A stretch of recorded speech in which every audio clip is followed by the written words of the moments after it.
Hey, Housers, Michael Braithwaite here from Blue Door. Welcome to another episode of On the Way Home.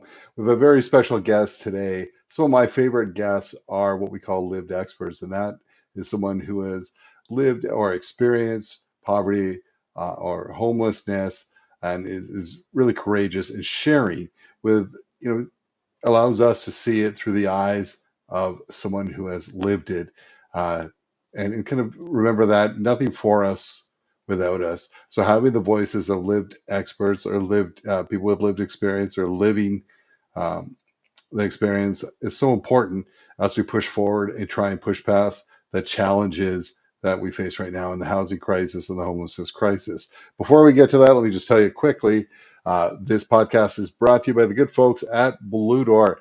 Blue Door is my organization. We primarily work in the areas of York, Peel, and Durham, and we work to reduce homelessness, eliminate homelessness, hopefully break the cycle of poverty through programs like our construct, our construction social enterprise, and we have various health programs too. Housing is health, health is housing. Check us out at bluedoor.ca to see all the wonderful things happening. And if you ever want to work together, you have an idea, you want to collaborate with Blue Door, reach out to me at any time. This podcast is not about me. It's not about Blue Door. It really is about changing our sector. What are the challenges and what are people doing about the challenges? Today's special guest, we have Kenn Bell. So I've known Kenn for a number of years, and I know him because he's quite often reaching out to volunteer, it started with Raising the Roof and has continued through Blue Door. And a couple of years back, he did a polar bear dip for us. And we talk about that in this podcast, how he said, listen, I was way ahead of the curve on the cold plunge thing. So it was really easy for me to do that and raise a few dollars for Blue Door. So we talk about Kenn's journey. And it's a different one too, because Kenn talks about how his family was kind of living the life, living large, and in a great sense, traditional kind of family, what you think. And then his dad, through illness, wasn't able to work. When they got down to one income, the financial hardship of losing that dream home that they loved, spending some time in a hotel with his dad. He gets quite emotional about that because he's remembering back that time. He shares now that his father is experiencing some homelessness now, and what he's seen traveling throughout the country, and through his volunteer travels of working at food banks and helping musicians and artists along the way. It's a beautiful story for Kenn to tell and share. It takes a lot of courage. We talk about what he thinks needs to happen in this country, what needs to change, what we should be looking for in this sector as we go about making changes. What should we remember from people who've seen it on the front lines, people who have lived through it, so we're acting on the right things. It's a wonderful conversation. I think one that you'll enjoy straight from the heart. I hope you enjoyed it as much as I did. Let's go to that conversation now. Ken, I've known you for over 7 years, as you chatted about as we talked a little off air. Welcome to the podcast. So great to have you here. Thanks for taking the time. Thank you, Michael, for having me, the Blue Door Group, and all the incredible work that you and your group does in the region, in the even surrounding county, everything from Lake Simcoe, you name it. So thank you for you and your group. You are the real champions, the real heroes here. So thank you for having me. It's a pleasure. Well, thanks, man. Yeah, I'm lucky. I continue to work with good people. I don't know how I get that good fortune, but it does happen. Ken, we ask the same question to everyone who comes on the pod because it's very personal. It's very relevant to the podcast that we do, and that is, what does home mean to you? So this question I anticipated with anticipation, with excitement, because it's so meaningful. And I'm glad you asked the question, Michael. It's a very good question, and I know everyone has their own unique take or lens or viewpoint of what home really means. But before I answer that question, I want to give a shout out to the area, York Region, Lake Simcoe, Keswick, and even my sister Heather, who is actually doing a lot of work in York Region for affordable housing and homelessness as well. So definitely, and just being here with you today, Michael, makes me feel at home because you already are close to home, our roots, right? So I love the question. And honestly, Michael, and our listeners, it's a start to an end or an end to a start, I guess. And let me elaborate for you and our listeners. So first, I got to ask myself, like, who are our working class heroes of today? And not to single anyone out, but those who are the hardworking, blue collar homeowners we grew up with, York Region, Simcoe County. Home can imply so many things. We are an extension of our home, and home is a sense of our identity. Family, single parent, divorcee, empty nester, maybe gather around the dinner table for dinner table conversation. Either it be shelter, community, actual house or apartment, they all have a purpose. We can not here, but it's even doorstep politics. It's rushing kids off to practice, getting the homework done. It all shapes a sense of our community. And even though there is a huge amount of appreciation for what home really is, it is a symbolic gesture. And honestly, it comes with a lot of intrinsic emotion, attachments, and a true sense of our identity. I just happen to be raised in the area, which I think is probably the greatest part of the country. Thanks for that, Ken. And I like what you're saying. It's where it starts, where it ends. Everything comes from home. Well done. We often, or not often enough, I'd say, is we don't always have the voices of lived experts, people with lived experience like yourself on the show. And we're so grateful when we do, when we have people to have the courage to come on and share their story and say, this is not what I do. This is what happened to me, and I lived through it. If you'd be so good as to share some of your journey along the way in life that is kind of made you who you are. Great. Thank you. And it's always, work in progress, right? And thank you. It's a very good question. And I want us to be able to share and be transparent. Transparency is one of my core values, and authenticity and staying true to these experiences and to the future growth and development. There is this quote by one of my favorite authors who happens to be Canadian, John Ralston Saul. Now, this is a Canadian philosopher, a scholar in inequality, an expert on managerialism and the public good.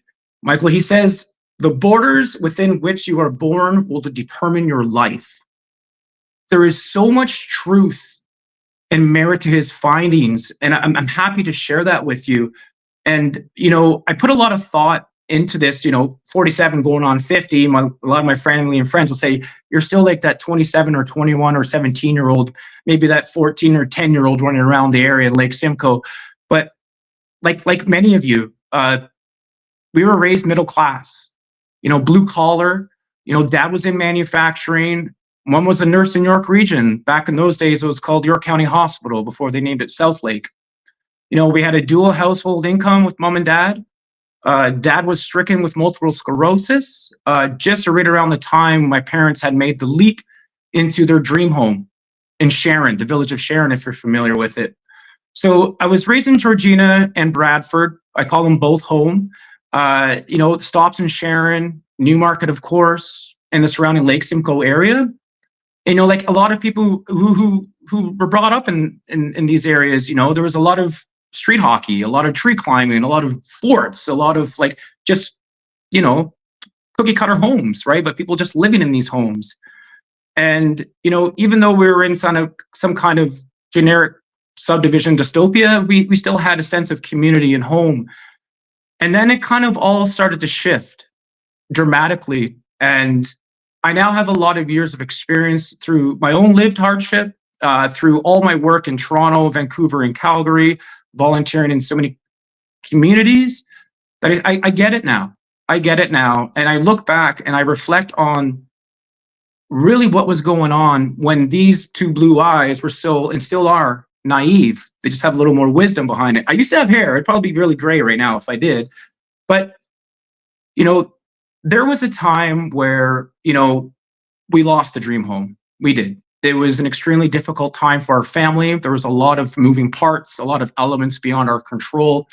And I know, just coming through a very traumatizing family accident, which really did affect all of us. And I'm grateful for we're all still here. One in particular, harder to find than the other, and I'm happy to talk about that in a moment. But I think when I look back, and I took a time back to head back to Bradford, the other side of the lake, or just down the road, let's say, and I had to stop. And I'm being really real here, and you may hear the emotion in my voice because it still affects me. But I will never ever forget, and I'm still haunted by this. The time my father, my brother, and I had to live out of the Bradford Motel, and a lot of family will, but a lot of friends to this day that I've had for decades, and I still go back home, rarely know this about us, but we lived it through it, and I'm grateful for it. I'm still haunted by this experience. When I look back at it, I have to give credit to my father for looking over his two boys. We were just young. We were budding high schoolers, just kind of getting fresh into the adolescent stage of our lives. My sister was in very good hands. My mother had a demanding work schedule. My father had to retire due to this multiple sclerosis, so we were defaulted down to one income for an entire 5-person household. It's already hard enough with one or two. Imagine 3. So mom had to work her shifts at the hospital. She was obviously supported through family and friends, which was extremely, well, it was good. It was good, right? But it really left a sense of instability. Parents were still trying to maintain their marriage. There was a time where, this is like the early stages of me really understanding it and going to community college, but then starting to come back home and seeing, mom and dad, you're in social housing. What? Right? And I love them both dearly, and I stayed with them a lot. And I got to give, shout out to my sister and my brother-in-law for helping my mom and dad. The roles reversed a little bit, but, I'm very proud of my roots. There's a lot of grit and a lot of grind that's there. And I haven't lost hope for everyone, for all of us, those who are suffering through inequality, who are in a place of, instability. When we talk about poverty, homelessness, we further understand it's a further extension of our health as well and our well-being, not just our livelihood. But am I better off today than we were 20, 30 years ago? I would like to think so. I'm still here on the right side of the soil, smiling, blessed, fortunate, but I'm still starting to see those irregularities still creep up in our life. So I started to understand a little bit more about, well, I have unstable employment. Well, contract to contract living isn't really the best way to grow, right? And then life took me across Canada. And that's where things definitely started to shift for me, where I started to kind of live a little bit more. I got outside of the province for the first time in my life. I went across Canada to Alberta, where understanding, after my time in Toronto for the first 20 years, what poverty, homelessness really looked like at an extreme level, still seeing it across Canada throughout the hundreds and thousands of communities I've traveled throughout. It was while in Calgary, where I have an intrinsic attachment to the arts community, who I know, musicians and artists, they have a level of poverty. I think a lot of us are living in a world of poverty one way or the other. And that is one struggling percentile of our population I wanted to support. So I started a grassroots music organization to support them, to put food on their plate. And my volunteer experience really shifted as well, because I wanted to live a little bit more of a practical experience, hands-on. Yes, we have our history behind us. Okay, fine, I got that, check that box off. But put me in the fire, put me in the trenches, let me see what hardship truly, truly is. Well, Michael, for anybody who needs, it's an extreme learning example, but for those who are familiar with Vancouver's downtown east side, what is known as Canada's poorest postal code, I volunteered for an organization, human rights organization that was there, and I needed to see and feel what the views and experiences were like from other people. So I was fortunate enough to publish an article in a local magazine in the area. I profiled some downtown east side residents who were obviously dealing with homelessness and affordability and other crises in their family. And Hope in Shadows, the program Hope in Shadows, in Vancouver, it was a remarkable program to volunteer for. It kept me within within arm's reach, within the sound of a heartbeat of these actual individuals, these Canadians who are living extreme hardship due to homelessness. And it's when I came back to Toronto, you think I learned enough, I sure talk enough, but I jumped right back into it.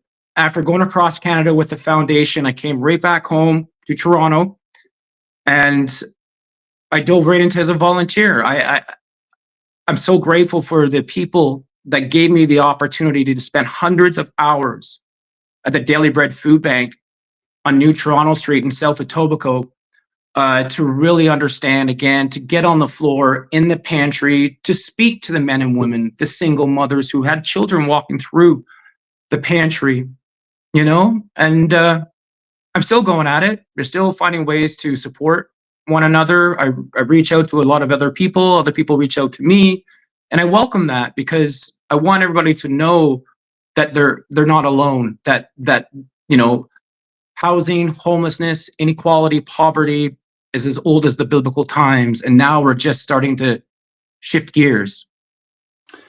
Well, Ken, thank you so much for sharing that journey, your journey, from childhood into kind of giving back. I think part of the challenge we have in the sector sometimes is many of us, with the best of intentions, want to move forward to break the cycle of poverty, reduce homelessness, end homelessness. What do you think it's important for us as someone whose family has been challenged? And I think I like when you're talking about, quite often people, when they talk about how does someone experience, like, why does someone experience homelessness? There's a lot of judgment, right? And I say Right. that around where, there must have been addictions, there must have been this, or there must have been, you had a loving family, you had a father who with MS was able to work, financial hardship. So we know that it's that family breakdown, a little bit of that Right. resulted in, right? And so people Yeah. don't understand that. Here's the family that stayed together through the Mhm. tough times, but still experienced homelessness. So you've seen that, you've witnessed Mhm. that, in your own family. You've been Mhm. across Canada and witnessed this. You worked, you volunteered at different Mhm. organizations. What are some of the knowledge you'd like to share when we're designing programs, when we're looking at ways to move forward to end or reduce poverty and homelessness Yeah. from that lived lens that you have? What should we know? What should we be thinking of? Yeah, for someone who's in the trenches, it's real out there. I mean, like, I look out that window, and I'm in a pocket. For those who know, and I see it every single day, Michael, just walking out my door, the extremities of homelessness and poverty. I just got to walk 10 minutes down the road here on Vaughan Road. You know, there are many misspoken truths and myths about inequality, and something I want to share with your listeners and our followers, that homelessness is a part of my family. My father is homeless, and uh, it's been a couple of years, some of the longest years of my life. So I don't have the PhD behind me, community college, yay, but it's all good.